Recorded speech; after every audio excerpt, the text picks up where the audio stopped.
જો મિત્રો આ પલિંજર ગોઠવવા માટે ઓની અંદર નિશાન છે, લગભગ તો દેખાશે જ નહીં આમાં તો. ઓની અંદર નિશાન આવે છે, આ રહ્યું નિશાન છે, અને એ નિશાન અને આ રહ્યું બે કમ્પ્લેટ એ આવી રીતનું અને મેળવવાનું છે. જો દશરથ દેમ તાકો નિશાન હવે આવી ગયું છે ને, આવી ગયો એ નિશાન આવી ગયું કમ્પ્લેટ. હવે એ નિશાન કમ્પ્લેટ એટલે રાશી અને આપણે આને આવી રીતનું મેળ દેવાનું છે. અને પહેલાં એના માટે આ એક વાઇસ ચાલુ.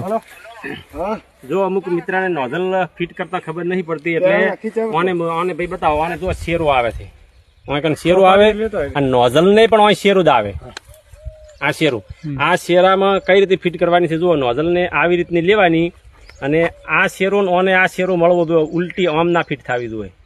એ આવી રીતે નોઝલ ફિટ કરવાની છે આ ટાઈપની. એ ઓને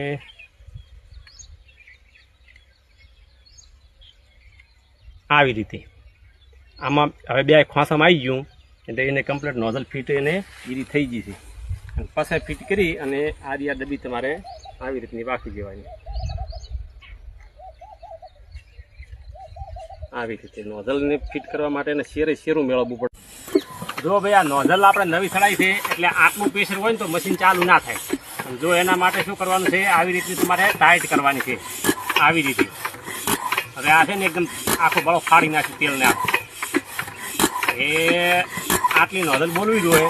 અને હવે તમે એક કામ કરો, ધીમે રાખો મેં દીધું.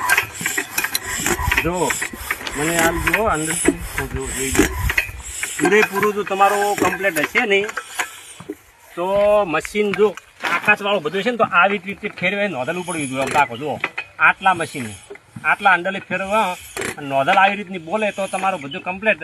અને જો આટલું ના હોય તો પલિંજર કે અથવા ડિલિવરી વાલ આ બધું હોય તો જ મશીન ચાલુ થાય નહીં. એ ખાલી આટલું ફેરવાનું તો નોઝલ ઉપડવી જોઈએ. અમુક તો અંડલ મારીને તૂટી જાય ને તો આ બોલે નહીં એટલે મશીન ચાલુ ના થાય.